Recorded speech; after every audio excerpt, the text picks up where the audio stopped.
शायर मसीहा जौनपुरी ने कहा था, मेरे पहलू में कभी अहले जुनू रहते थे, मेरे पहलू में कभी अहले जुनू रहते थे, अपने औराक से माजी का पता देता हूँ।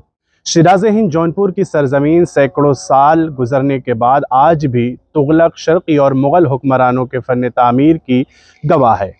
शाही इमारतों की फ़नकारी सयाहों को अपनी जानिब राग़िब करती है, जो हुक्मरानों की दूरंदेशी और इल्म दोस्ती की गवाह हैं। जौनपुर को फिरोज शाह तुगलक ने अपने चचाजाद भाई जूना शाह के नाम पर 1362 में आबाद किया था।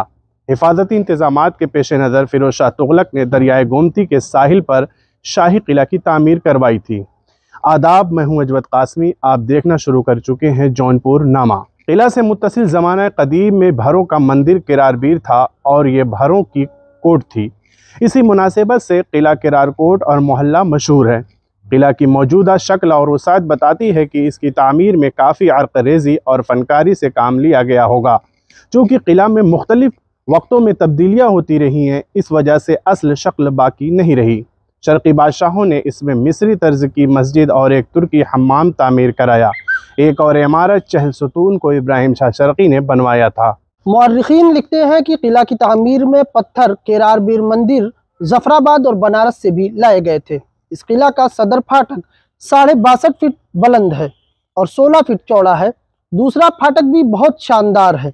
ये फाटक 37 फीट ऊंचा है और ऊपर आलीशान गुंबद है। उसका एक हिस्सा मेहराबी और दूसरा काशानी फन तामीर से ताल्लुक़ रखता है, जिसमें मुख्तलिफ रंगों से पिचकारी की गई है। देखने से हैरत होती है कि इतना ज़माना गुजरने के बाद भी इसकी चमक दमक आज भी बाकी है। सबसे पहले सिकंदर लोदी ने किला के अंदर की इमारत शर्क़िया को मिस्मार करके ख़राब किया और किला को भी नुकसान पहुँचाया, जिसके बाद हुमायूं बादशाह ने बाबा जलायर बेग के ज़रिए मरम्मत कराई। बादशाह अकबर ने बहादुर खां की माँ को इसी किला में कैद किया था। जब अकबर बादशाह जौनपुर से सन 1564 ईस्वी में चला गया तो बहादुर खां को मौका मिल गया। वो किला का फाटक जलाकर अंदर दाखिल हुआ और अपनी माँ को कैद से निकालकर फरार हो गया। इस किला में अकबर बराबर आया करता था और जुलूस भी किया करता था। जब खान जमा अली कुली खां की बगावत फरो हुई और वो मारा गया और जौनपुर की निज़ामत मुनीम खान खाना को मिली, तो उन्होंने असर नौ किला की मरम्मत कराई और फिर से किला के दरवाजे को तैयार करा के दोनों तरफ पूरब से थोड़ी दूर तक एक संगी दीवार खींचकर एक दूसरा सेहन तैयार कराकर 3 दरवाजे 3 तरफ कायम किए। वअहद सल्तनत अहमद शाह जब नवाब मंसूर खान अहमद खान बंगिश फर्रुखाबाद के यहाँ से भागा तो उसने ममालिक महरूसा खान खाना पर अपना कब्ज़ा कर लिया और उसके हुक्म के मुताबिक शेर जमा खान ने जौनपुर को अपने कब्ज़े में लाकर दरवाज़ा किला को जलाकर उसकी दीवारें गिरा दी। राजा बलवंत सिंह ने जब इस पर चढ़ाई की और उसको भगा दिया तो फिर उसके बाद किला की तामीर की तरफ कोई तवज्जो नहीं की गई। नवाब शुजाउद्दौला के ज़माने हुकूमत में किला दारान हबशी लोग रहते थे। उनकी सुकूनत चहल सुतून के अंदर थी, इसलिए वो महज उसकी मरम्मत की तरफ मुतवज्जे हुए। जब किलादारी राजा जीत सिंह को दे दी गई तो उसकी हालत और भी ख़राब हो गई। जब मिस्टर डंकन साहब बहादुर रेजिडेंट बनारस ने अंग्रेज़ी अदालतों का अमल दरामद किया तो उनका क़याम भी इस चहल सुतून के अंदर रहा।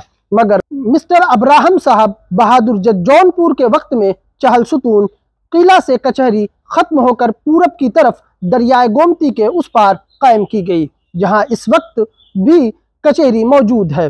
उस ज़माने में अंग्रेज़ी मुलाजिमीन किला की इमारतों के काफ़ी पत्थर अपने घर ले गए। आखिरकार सरकार की तरफ से सलातीन तुगलक व शर्क़िया की यादगार महफूज रखने की तरफ तवज्जो दी गई और हिफाजत का मुकम्मल इंतज़ाम किया गया। 1849 ईस्वी में मिस्टर ओमनी साहब जब जौनपुर के कलेक्टर मुकर्रर हुए तो उन्होंने इस किला की शान व शौकत को मुलाहिज़ा फरमाकर यहाँ के रईसों और ज़मींदारों को इसकी खस्ता हालत की तरफ मुतवज्जा किया और अपनी जेब ख़ास से भी काफ़ी रकम खर्च करके 12 दरी व मकानात और दीवारों की मरम्मत कराई और सेहन में बाग लगाया और इसकी हिफाजत के लिए मुलाजमीन मुकर्रर किए गए। ये बाग अंग्रेज़ी तर्ज के मुताबिक तरह तरह के फूलों और बेलों से मुज़य्यन था। बहादुर शाम को इस बाग में तशरीफ़ लाते और रोसाए शहर भी आते। इस वक्त एक तोप भी मौजूद थी जो 12 बजे दिन को रोज़ाना दागी जाती थी। सदर दरवाज़ा से मुतसिल कोतवाली थी और शहर कोतवाल और पुलिस कामला भी इसमें रहता था। 1857 ईसवी के गदर के बाद जब हुक्काम ज़िला बनारस से आए और किला में क़याम किया, उसके बाद ख़ास इमारत, अदालत, कलेक्ट्री, फौजदारी के गिर्द धुस तैयार किया गया। तो इसकी वजह से किला को अजीम सदमा पहुंचा और 1859 ईस्वी में लेफ्टिनेंट इंजीनियर ने दीवार, चहल सुतून व बारादरी वगैरह सब तोड़वा दी। सिर्फ हम्माम, मस्जिद और फाटक, किला की इमारत और फसीलें आज भी बाकी रह गईं। मौजूदा वक्त में शाही किला आसार कदीमा के तहत है। इसके अंदर मौजूदा मस्जिद में जुमा और तरावी की नमाज अदा की जाती है। किला के अंदर दाखिल होने के लिए टिकट लेना पड़ता है। इतना वक्त गुजरने और कई हुक्मरानों की हुक्मरानी देखने वाला शाही किला आज भी देखने वाले को महवे हैरत कर देता है। इस स्टोरी को तैयार किया है मैंने और आसिफ आर्यन ने, और इसमें सहयोग किया है इम्तियाज़ नदवी ने, और इस वीडियो को एडिट किया है अरफात आज़मी ने। दीजिए मेज़बान अजबत कासमी को इजाज़त। फिर हाजिर होते हैं आपकी खिदमत में किसी दूसरी स्टोरी के साथ।